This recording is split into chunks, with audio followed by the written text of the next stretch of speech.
Hello, everybody. Uh, I guess I could probably fix that just a little bit.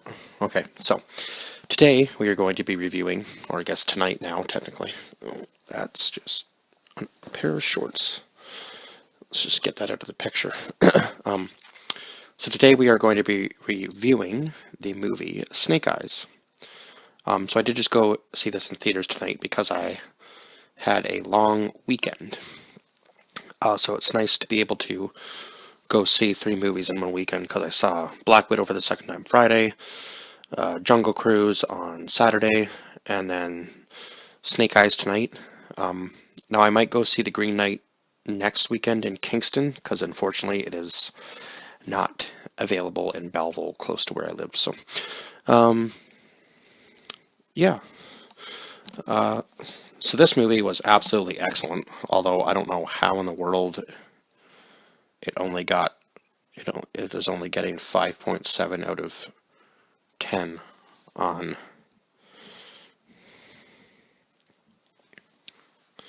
IMDb. That just doesn't seem to make any sense.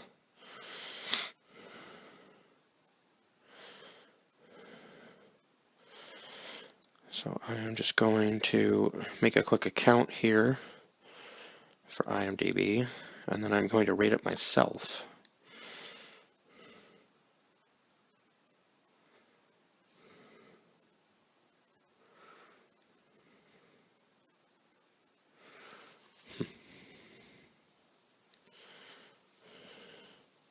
Or it's just not going to work for whatever reason. Okay, cool. I think I might actually have an IMDb account already. I just can't remember. Let's just see here.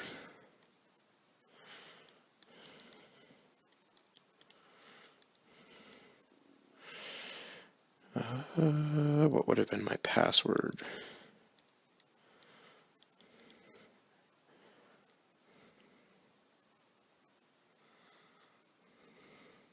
Okay, I'll worry about that later. Yeah, I don't know how it only got a 5.7 out of 10 as a rating so far on IMDb. That seems crazy. Because this movie was much more deserving of a 5 than a 5.7. So this movie is starring Henry Golding, who plays the character Snake Eyes, but he doesn't get the Snake Eyes costume until the end, but he goes by the name of Snake Eyes throughout the entire movie.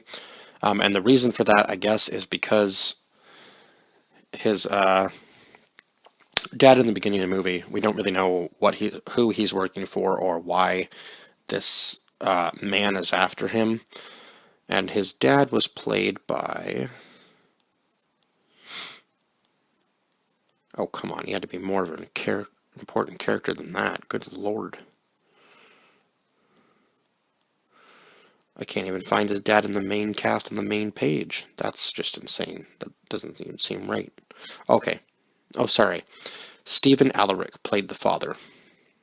They just named him Father. He had a name. Good lord. And I guess the person that killed him was Mr. Augustine. So So Snake Eyes spends his whole life seeking revenge against the man that killed his father. So when he gets older, I guess he works for the Yakuza, and the leader of the Yakuza was played by... Oh yeah. Toriko Hira played Kenta, who was the leader of the Yakuza, and his brother was Tommy, who was played by Andrew Koji, who also at the end, and I had this right, I just couldn't remember the name of him throughout the movie, was also supposed to be Storm Shadow, so we know he ends up becoming the bad guy, or he was the bad guy in the G.I. Joe movies, that's for sure.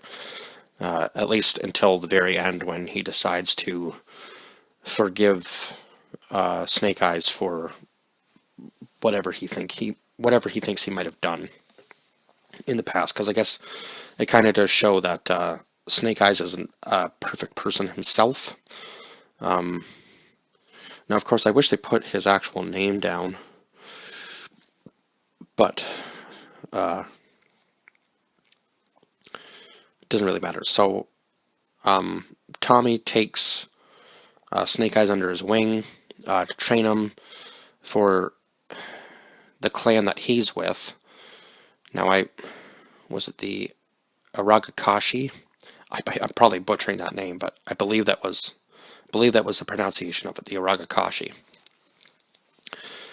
So Henry is still working for the Yakuza at this point, trying to get the jewel back to Kenta in order to kill the man that killed his father, because that's what the trade was.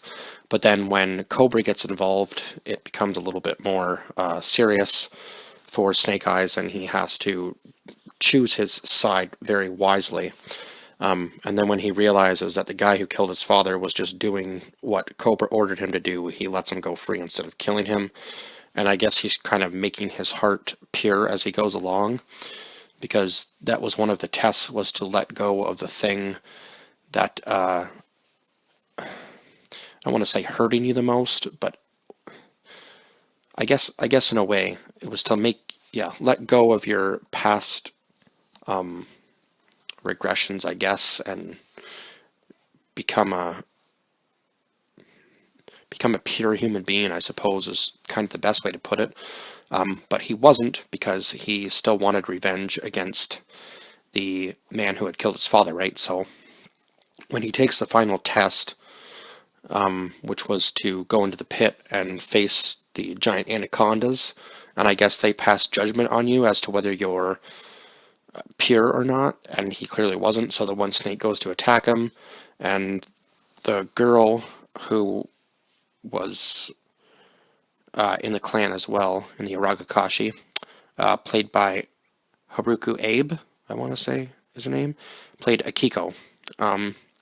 She jumps in and saves him, and obviously he's failed the tests, so now he's cast out of the Aragakashi and forced to go on about his way. I'm talking about Snake Eyes. So yeah, then he comes back and steals the jewel from the Aragakashi castle, because he takes some of Tommy's DNA and uses it on the fingerprint scanner or DNA scanner in order to open the safe that it's in and take the jewel away. Akiko tries to stop him, but she was unsuccessful, and he then gets the jewel back to Kenta, who is able to use it to bring down, or attempt to bring down, the tribe, or I guess clan of the Aragakashi. So yeah, so then Tommy and Snake Eyes have their little battle, even though the Yakuza are chasing them, and he says, we gotta stop Kenta. He's obviously going to try to destroy the Aragakashi with the jewel.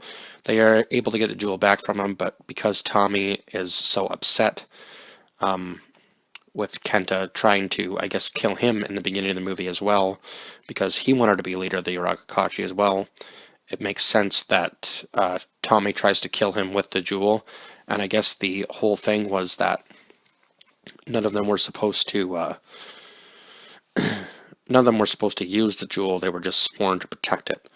So the leader, his grandmother, who I can't remember what her name was, or whether she'd even be on this page. Apparently she's not, for whatever reason. But yeah, so there was... So she casts Tommy out after he uses the jewel, because she said she will be the last leader now of the Aragakashi, due to the fact that Tommy used the jewel on Kenta to try to kill him. Kenta does end up dying by the snakes, because Snake Eyes drags him down to the pit and then hangs there. And I guess by being...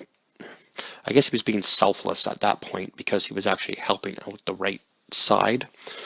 So then he is able to get the armor, and that's how he truly becomes Snake Eyes, because I don't think he ever takes the helmet off after that. So I don't remember ever seeing the person who played Snake Eyes in the G.I. Joe movies from, oh God, when was the last one? 2013? Somewhere around there, 2012, 2013. It might have been even earlier than that, if I'm even remembering correctly, the year that it came out. But yeah, it's been a while. The first one was like before 2010, I know that much.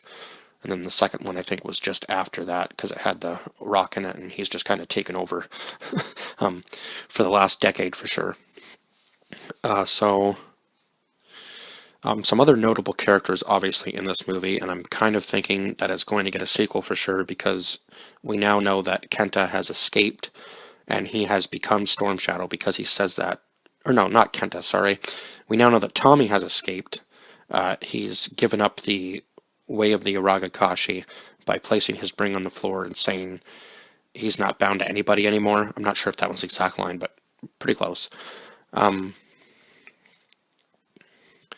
Because he feels like he's given his life to the clan, right? So the 3 trainers, or I guess 2 trainers technically, because the third test was with the snakes, right? So the first trainer of Snake Eyes to pass the 3 tests was the Hard Master, played by Iko Uwais, or Iko Uwais, one of those 2. So the first test was to take the bowl of water from him without spilling any water, which obviously he finally realizes on the 4th time to just ask to trade the bowls of water instead of trying to take it by force. So he ended up passing that test. And then the second test was by the Blind Master to follow the light and to see what in your heart, I guess, was hurting you the most, kind of that deal. And he was played by Peter Mensah, who's I've seen in some other movies. Oh God, was it? I think it was Gladiator was one of the movies that I've definitely seen him in. He's been in some other stuff that I've seen before too, but I can't recollect what that would have been at this time. And Ursula Corbero played the Baroness, who was she was kind of like the right-hand man in Cobra, or right-hand woman, I guess, technically. She was one of the higher-ups, that's for sure, in Cobra. She was always out in the missions, I remember from the 2 G.I. Joe movies. She was always right there in the action, so it was nice to see her back, and I believe she's probably, well, she hasn't sided with the good guys yet, because she's the one that's on Tommy's plane at the end when he says, "Call me Storm Shadow," because she says she can give him an army. But she does make a slight alliance with the Aragakashi, and I guess Scarlet, who was played by Samara Weaving, who I just realized was also in the movie Ready or Not. If you haven't seen that, go watch that one as well, because it was really good. But I'm probably going to do a review of that as well for October, because I think that would be a good one. So yeah, they make a slight alliance, obviously, because Baroness is in a pickle. She's either going to be killed by Kenta or the Aragakashi. One of the 2. So she decides that she's going to make a slight alignment with them, and then that way she can escape, right, and go back to her life of, I guess, being the bad guy. So yeah, I'm assuming there's going to be a second one, and I hope to see at least 4 of these people return for the second movie. Definitely Snake Eyes, Tommy, Kenta. Now I don't know. That would be weird if they were able to resurrect him. I guess they'd have to make a new enemy. That wouldn't make any sense, would it? But obviously Baroness and Scarlet should be returning as well, because I'd like to see where that storyline goes as well. So I'm kind of feeling like maybe we might get a solo Storm Shadow story, which would be kind of interesting. And then eventually him and Snake Eyes will meet in a 3rd movie. I think that would be an interesting direction to take it. But the action scenes in this were just absolutely bonkers. I think they made up probably like 70% of the movie was action. So I was displeased with any of the action scenes, that's for sure. especially the part where they're being chased down the road and by the Yakuza and they're on like the transport car carrier. That scene was intense, and so was the very opening scene where you think Tommy is going to be killed by Kenta, and then Snake Eyes helps him out, and they escape together. Yeah, because there was a lot of times where they were certainly outnumbered, and they were just able to absolutely demolish everybody in their path. So, I mean, they're trained warriors, so it makes sense. Because if it was just a random person all of a sudden who was just thrown into the mix, it would have made the story absolutely horrible, right? And he's obviously been training because he was in the beginning of the movie. He was fighting in an underground fight club, so he knows what he's doing a little bit. But as the movie goes on, he obviously gets the proper training to become, I guess, the ultimate warrior. I would suppose Yeah, that's the best way to describe it. There was something else I was going to say. Oh yeah, and obviously Scarlet and Baroness had no problem facing anybody because they just used guns the entire time, so they were just mowing people down through most of the scenes at the end of the movie. So yeah, they didn't have any issue taking on the Yakuza at all, because they use regular weapons rather than just swords, which kind of, diminished the action parts there, but it was just funny watching everybody in the Yakuza just run towards them thinking that they could beat them, and then they just reload their weapons and just fire away. So, yeah, the action scenes were absolutely excellent. And I have to give this movie, and I know a lot of movies don't get this rating from me, but 11 out of 10. It was beyond my expectations of what I thought it was going to be, so I was very happy to go see it in theaters. And as always, because that's all I can say for this movie, like, share, subscribe, and comment down below your thoughts on this film if you've gone out and seen it. I think this will probably be part of the August Hero Month, so yeah, it definitely will be. It will be coming sooner rather than later for sure. And I will see you guys in the next one. If you haven't seen this movie, please go out and watch it. I don't know whether it's on anything. It's not Disney or anything, so I don't know whether it would be on a streaming service or not, because I couldn't find the Green Knight movie either, so I'm not really sure whether it's out yet on any platform, but go check that out for yourself, because I have no idea. But it definitely is in theaters, and it probably will be for a good month, I would say, because I'm assuming they want to do a sequel just by the way they ended it. And that is it for now, and I will see you guys in the next one. Bye-bye.